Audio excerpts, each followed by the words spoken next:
हमारे राजस्थान में सबसे बड़ा जातिगत वोट बैंक है जाटों का।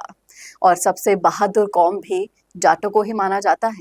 और इस कौम से एक से बढ़कर एक नेता निकलकर सामने आए हैं जो हमारे राजस्थान की राजनीति में चमकते हुए सितारे बन रहे हैं।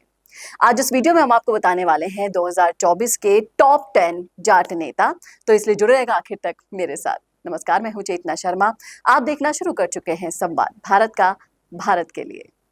नंबर 10 पर आते हैं बद्रीराम जाखड़, जो जाट नेताओं में से भी हैं और काफी ज्यादा एक्टिव हैं राजस्थान की राजनीति में।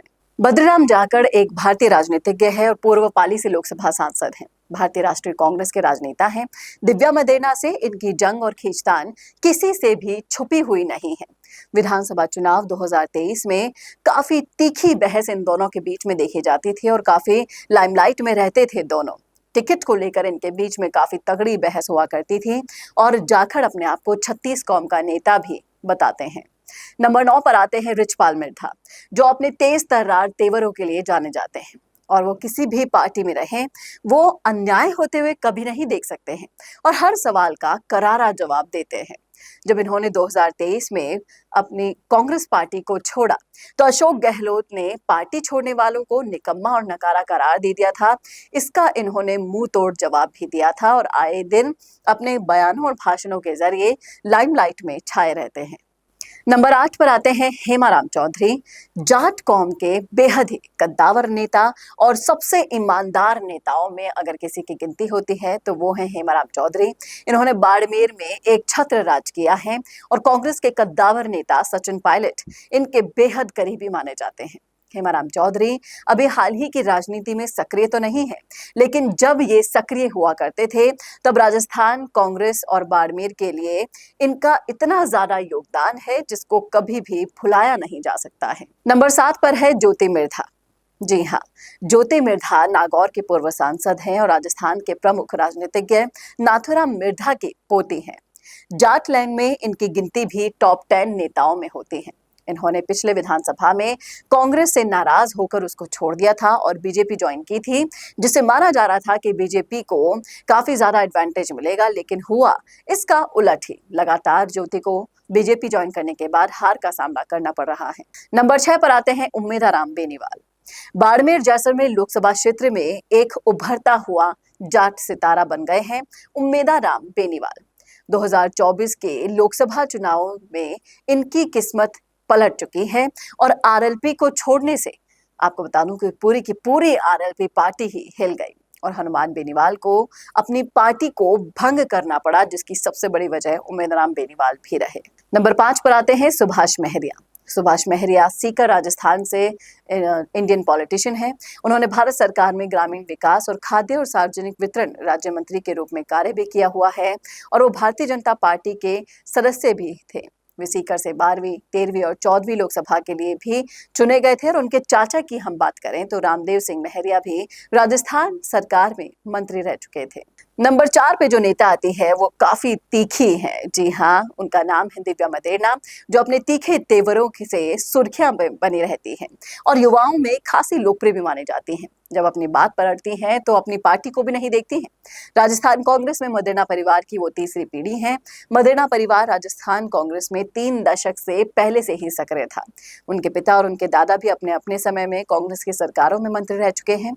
इतना ही नहीं, राजस्थान के वोटर्स पर इस परिवार की पकड़ भी थी, लेकिन दिव्या मदेरणा को इन वोटर्स का ज्यादा फायदा नहीं हुआ। नंबर 3 पर आते हैं विकास चौधरी, जो काफी उभरता हुआ सितारा माने जा रहे हैं।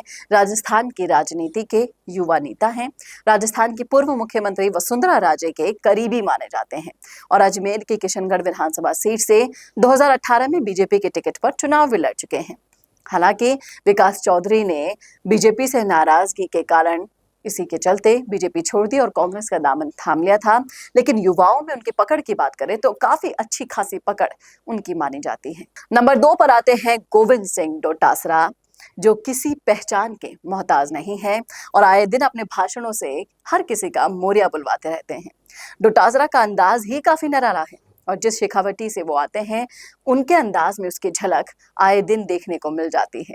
उनका राजनीति करने का तरीका भी बहुत ही अलग है और विपक्ष के ऊपर तीखे हमले करना इनके लिए बहुत ही आसान है और आम है और हर किसी की बोलती अगर कोई बंद कर सकता है तो वो है गोविंद सिंह डोटासरा।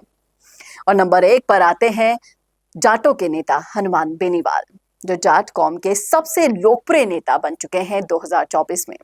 हनुमान बेनीवाल युवाओं के लिए आवाज उठाने के लिए जाने जाते हैं और किसानों के नेता भी इनको कहा जाता है। जब अपनी पर आते हैं तो अपने पद को छोड़ने से भी, अपने गठबंधन को तोड़ने से भी गुरेज नहीं करते और अपनी आवाज से सरकारों को हिला डालने में काफी ज्यादा पारंगत है हनुमान बेनीवाल। और ये थे 2024 के टॉप 10 जाट नेता। आपको क्या लगता है इस नंबरिंग में? आपको लगता है कि कोई छूट गया है तो कमेंट करके जरूर बताइएगा कमेंट बॉक्स में। जिस तरह से इनको नंबर दिए गए हैं, आपको क्या लगता है, क्या इसमें उलटफेर होना चाहिए था? आपकी नजर में भी क्या हनुमान बेनीवाल टॉप 10 में नंबर 1 नेता है या नहीं? बताइएगा जरूर कमेंट बॉक्स में। कैसा लगा वीडियो बताना ना भूलेगा और ऐसे और वीडियोस के लिए देखते रहिए संवाद भारत का। भारत के लिए नमस्कार। बड़ा पाव वाली दीदी बिग बॉस पहुंच गई। ये इन्फॉर्मेशन आपके कितने काम की है ये तो मुझे नहीं पता, लेकिन वीडियोस का यूज करके आपके सोशल मीडिया मार्केटिंग जरूर अपडेट हो सकती है। मिशी मीडिया सॉल्यूशंस आपको दे रहा है 40 से ज्यादा वीडियो एक्टर जो करेंगे आपके सोशल मीडिया को बूस्ट। ये इन्फॉर्मेशन ना आपके जरूर काम की है। इंटरनेशनल क्वालिटी स्टूडियोज में आपके एड्स होंगे शूट और साथ ही एक्सपर्ट एडिटर्स उन्हें करेंगे एडिट बहुत ही कॉस्ट इफेक्टिव प्राइसेस में। 35 से ज्यादा देशों के लिए हम काम कर चुके हैं। 5000 से ज्यादा वीडियोस बना चुके हैं। सोशल मीडिया पर छा जाने के लिए या फिर मीटिंग्स या कॉन्फ्रेंस में अपने वीडियोस शो करने के लिए या फिर रील्स या फिर स्टेटस लगाने के लिए अगर आपको वीडियोस बनवाने हैं तो मिशी मीडिया सॉल्यूशंस वो सारे वीडियोस आपको बना कर देगा इंटरनेशनल क्वालिटी के। तो आप ब्रांड बनिए, अपने बिजनेस को बड़ा बनाइए मिशी मीडिया सॉल्यूशंस के साथ।